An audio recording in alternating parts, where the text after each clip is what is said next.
जैन साथियों, कैसे सभी लोग? उम्मीद है सभी लोग अच्छे होंगे, मस्त होंगे। आज जो चैप्टर है ये ग्रेविटेशन, गुरुत्वाकर्षण, ये वैकेंट सीट है। टेस्ट सीरीज को हल कराते हैं। अच्छे क्वेश्चन है, एमसीक्यू क्वेश्चन एनडीए वगैरह के लिए इसको हल कराते हैं। जैसे ये पहला क्वेश्चन दिया है,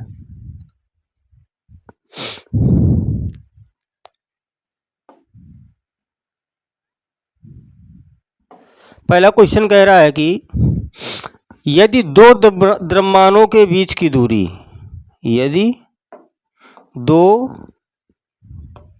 द्रव्यमानों के बीच की दूरी को 2 गुना कर दिया जाए तो उनके बीच जो गुरुत्वाकर्षण बल हो जाएगा वो कितना हो जाएगा। 2 द्रव्यमानों के बीच की दूरी को हम क्या कर रहे हैं, दुगुना कर रहे हैं, तो उनके बीच गुरुत्वाकर्षण बल कितना हो जाएगा। 2 गुना हो जाएगा कि आधा हो जाएगा कि 4 गुना हो जाएगा कि 1/4 हो जाएगा। तो गुरुत्वाकर्षण बल का जो फार्मूला होता है F बराबर कैपिटल G m1 m2 अपान r², अर्थात हम लिख सकते हैं F प्रोपोर्शनल 1/r²। अब कह रहा है ये m1 m2 दो द्रव्यमान हैं, एक m2 है और एक क्या है, m1 है। इसके बीच की दूरी r है। कह रहा है इनके बीच की दूरी को 2 गुना कर दो। जो r है तो r का हम 2 गुना कर देंगे तो 2 का स्क्वायर कितना हो जाएगा, 4। कितना हो जाएगा, 4 हो जाएगा। तो यदि 2 द्रव्यमानों के बीच की दूरी को दुगना कर दिया जाए, r की जगह 2r, तो उनके भी गुरुत्वाकर्षण बल कितना हो जाएगा, 1/4 यानी 1/4 रह जाएगा। तो ऑप्शन आपका कौन सा सही हो जाएगा, डी ऑप्शन करेक्ट हो जाएगा आपका। अगला सवाल देखते हैं। दूसरा सवाल है ये, इस सवाल में कह रहा है कि गुरुत्वीय त्वरण G का मान अधिकतम कहाँ होता है। भूमध्य रेखा पर होता है कि ध्रुवों पर होता है कि पृथ्वी के केंद्र पर होता है कि पृथ्वी की त्रिज्या के बराबर ऊंचाई पर होता है। तो गुरुत्वीय त्वरण G का जो मान होता है कहाँ पर अधिक होता है, ये कह रहा है। मान लेते हैं ये पृथ्वी है, ये जो है ये भूमध्य रेखा है। ये कौन सी रेखा है, भूमध्य रेखा, इक्वेटर बोलते हैं, भूमध्य रेखा। ये पूर्व हो गया, पूर्वी ध्रुव, ये पश्चिमी ध्रुव हो गया आपका, ये हो गया उत्तरी ध्रुव, और ये पॉइंट हो गया दक्षिणी ध्रुव हो गया आपका ये।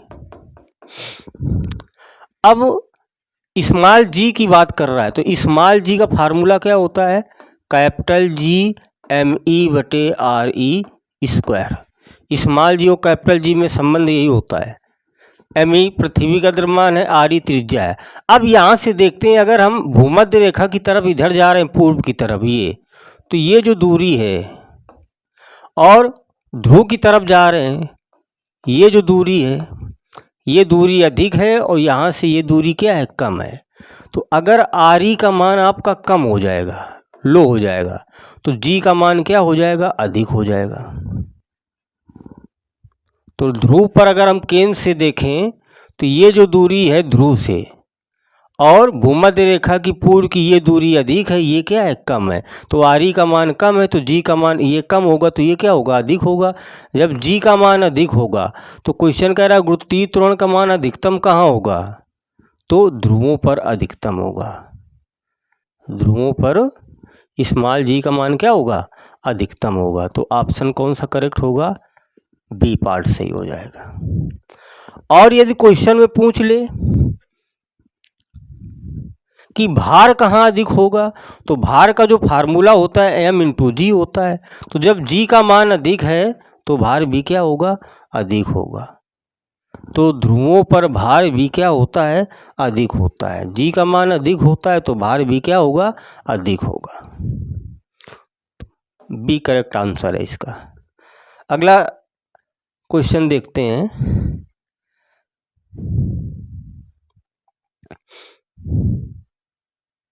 तीन नंबर क्वेश्चन, ये क्या कह रहा है? ये कह रहा है कि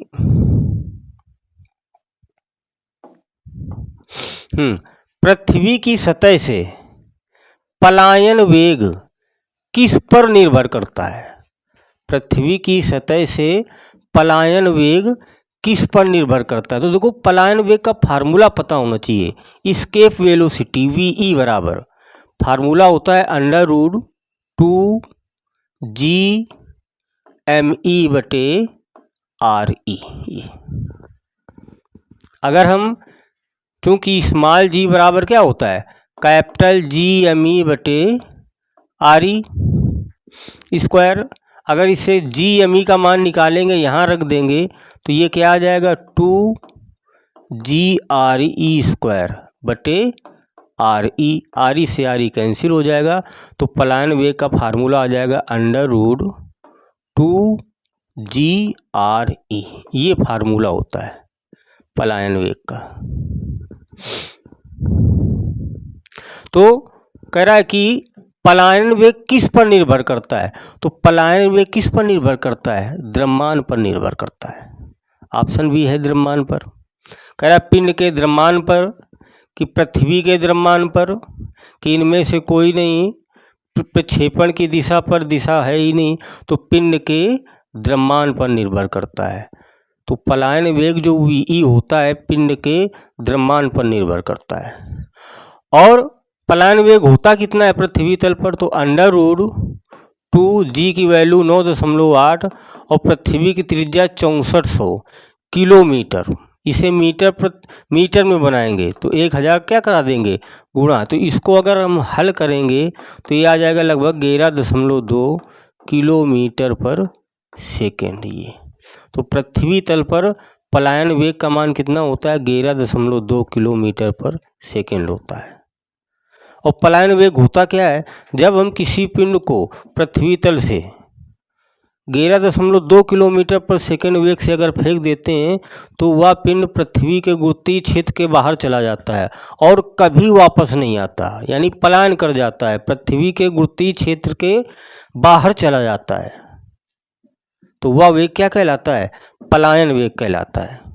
लेकिन सवाल में, क्वेश्चन में ये कह रहा था कि जो पलायन वेग होता है किस पर निर्भर करता है? तो देखो ME त्रिज्या तो द्रव्यमान पर ऑप्शन है, तो पिंड के द्रव्यमान पर निर्भर करता है। नेक्स्ट,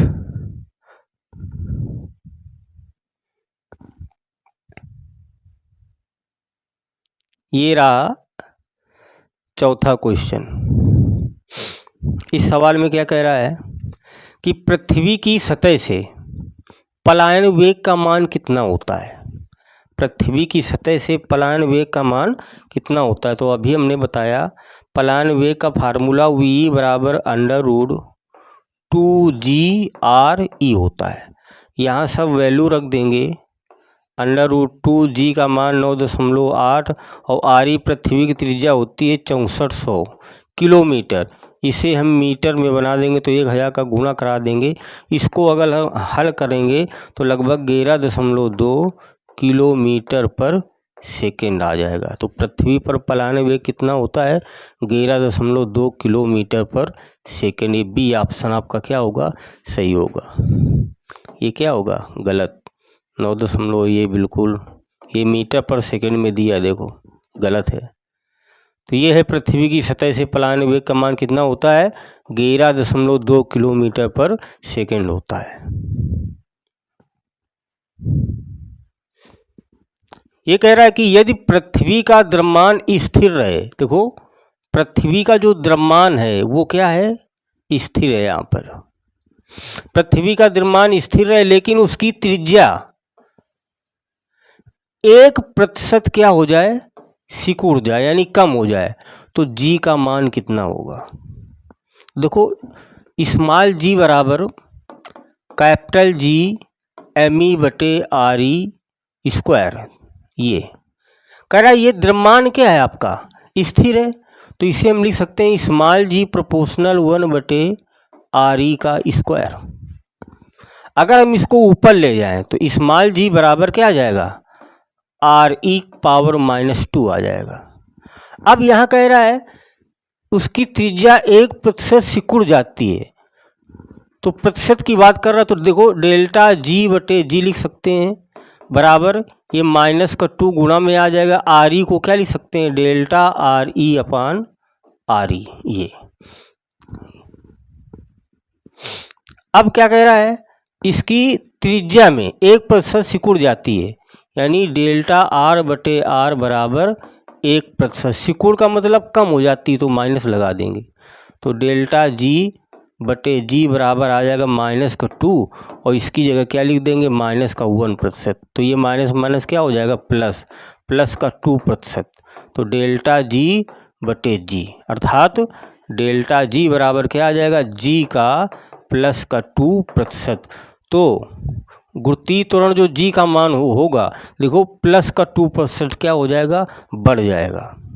अगर पृथ्वी का द्रव्यमान स्थिर रहे लेकिन उसकी त्रिज्या 1% सिकुड़ जाए तो G के मान में कितनी वृद्धि हो जाएगी, प्लस की 2% क्या हो जाएगा, बढ़ जाएगा। तो ये ऑप्शन करेक्ट कौन सा होगा, सी ऑप्शन। 2% क्या हो जाएगा, बढ़ जाएगा, आपका इंक्रीज हो जाएगा। ऐसे सवाल को लगाएंगे।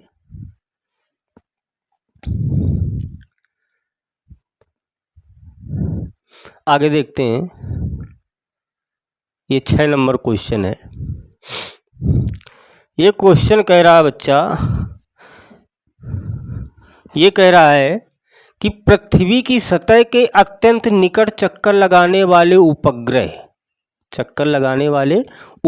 का कक्षीय वेग लगभग कितना होगा। पृथ्वी की सतह के निकट कोई उपग्रह क्या कर रहा है, चक्कर लगा रहा है, तो कह रहा है उसका वेग लगभग में कितना होगा, अर्थात कक्षीय चाल। तो कक्षीय चाल का फार्मूला क्या होता है, V0 बराबर √GRE। अब √G की वैल्यू 9.8 और RE कितना होता है, 6400 किलोमीटर, 1 किलोमीटर में 1000 मीटर। अगर इसको हम हल कर दें तो आ जाएगा 7.92 किलोमीटर पर सेकेंड, या इसी को लगभग में 8 किलोमीटर पर सेकेंड लिख सकते हैं। तो पृथ्वी के समीप अगर कोई उपग्रह चक्कर लगा रहा है तो उसकी जो कक्षीय चाल होती है वो लगभग कितनी होती है, 8 किलोमीटर पर सेकेंड। अब इसमें ऑप्शन आपका दिया है कि 8 किलोमीटर पर सेकेंड, तो यही सही होगा। अदरवाइज ये होता 7.92। तो देखो 7.92 दिया तो है, लेकिन ये मीटर पर सेकंड में दिया है, तो ये तो होगा नहीं। ये देखो 11.2 किलोमीटर पर सेकंड दिया है, ये पलायन वेग होता है, ये भी नहीं होगा। पूछा है कक्षीय वेग, तो ये कितना होगा, 8 किलोमीटर पर सेकंड होता है। और कक्षीय वेग और पलायन वेग में संबंध भी होता है। चलो आगे बताते हैं। नेक्स्ट अगला क्वेश्चन देखते हैं, ये 7 नंबर कह रहा भू स्थिर उपग्रह का आवर्तकाल कितना होता है। भू स्थिर उपग्रह का आवर्तकाल कितना होता है, ये कह रहा है। तो देखो पृथ्वी जो होती है वो अपनी ध्रुवी पर क्या कर रही है, घूम रही होती है। और किस डायरेक्शन में घूमती है पृथ्वी, तो पृथ्वी जो है पश्चिम से पूर्व की तरफ घूमती है, पश्चिम से पूर्व की तरफ इसकी डायरेक्शन होती है पृथ्वी की। और ये जो भू स्थिर उपग्रह होता है ये भी पश्चिम से पूर्व की तरफ चारों तरफ पृथ्वी के साथ में परिक्रमा करता है। और भू स्थिर उपग्रह का जो परिक्रमा काल होता है पृथ्वी के अक्ष पर परिक्रमण काल के क्या होता है, बराबर। और पृथ्वी अपनी अक्ष में, घूर्णन अक्ष में 24 घंटे में एक चक्कर लगा देती है। तो ये भू स्थिर जो उपग्रह ये भी 24 घंटे में पूरा चक्कर लगा लेता है, इसीलिए ये पृथ्वी के सापेक्ष स्थिर प्रतीत होता है। भू उपग्रह, भू स्थिर उपग्रह नाम है भू स्थिर उपग्रह, क्योंकि पृथ्वी का जो आवर्तकाल है ध्रुवी पर और इसका जो आवर्तकाल है ये दोनों क्या है, बराबर हैं। पृथ्वी अपनी धुरी पर 24 घंटे में घूम लेती है, ये भी उपग्रह 24 घंटे में पूरा चक्कर लगा लेता है, इसीलिए स्थिर दिखाई देता है। तो इसका देखो आवर्तकाल कितना होगा, 24 घंटे होता है। तो भू स्थिर उपग्रह का आवर्तकाल कितना होता है, 24 घंटे होता है। और ये किस डायरेक्शन में घूमता है, पश्चिम से पूर्व की तरफ, जिधर पृथ्वी घूमती है उसी डायरेक्शन में क्या करता है, चक्कर लगाता है। अगला क्वेश्चन देखते हैं।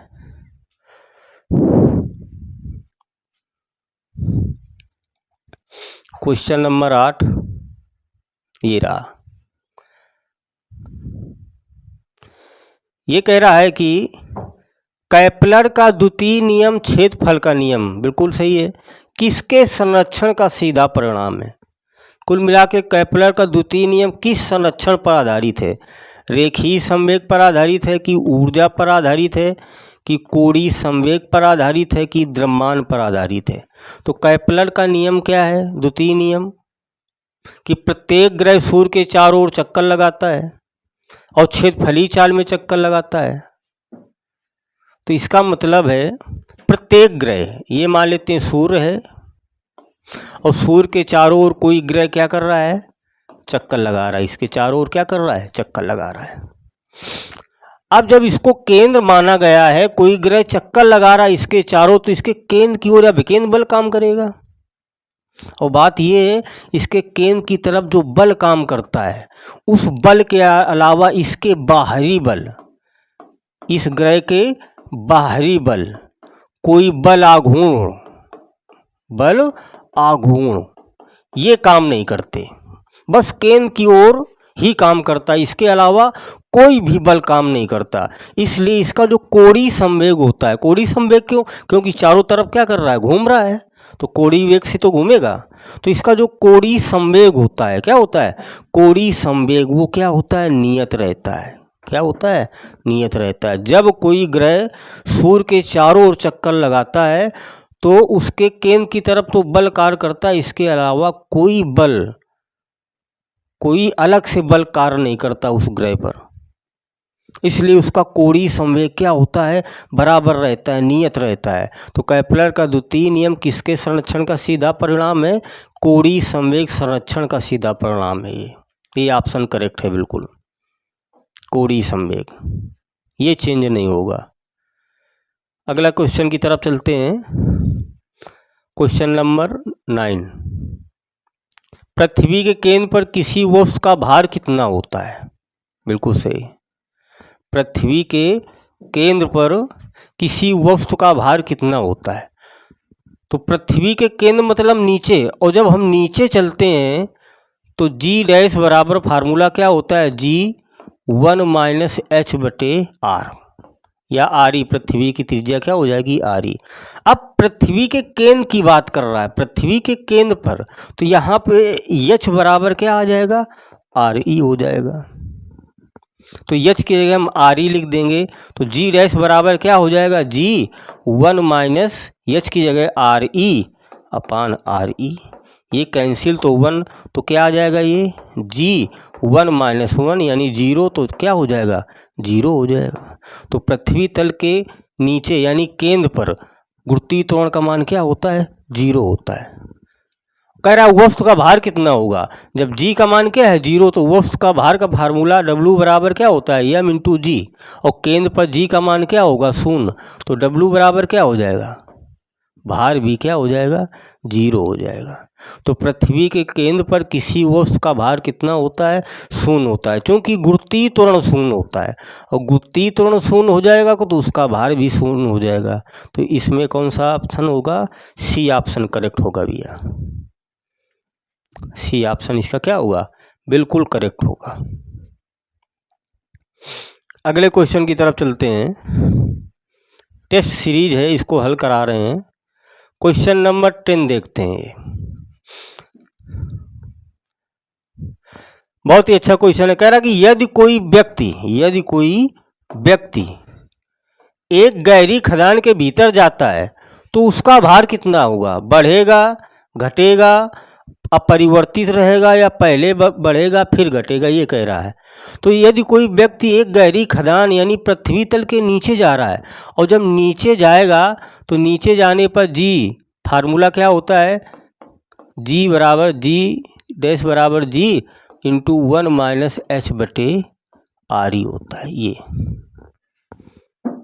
अभी जो क्वेश्चन नंबर 9 था उसी प्रकार है, उसमें केंद्र में पूछा गया था। अब जा तो हम रहे हैं नीचे जा रहे हैं तो क्या होगा?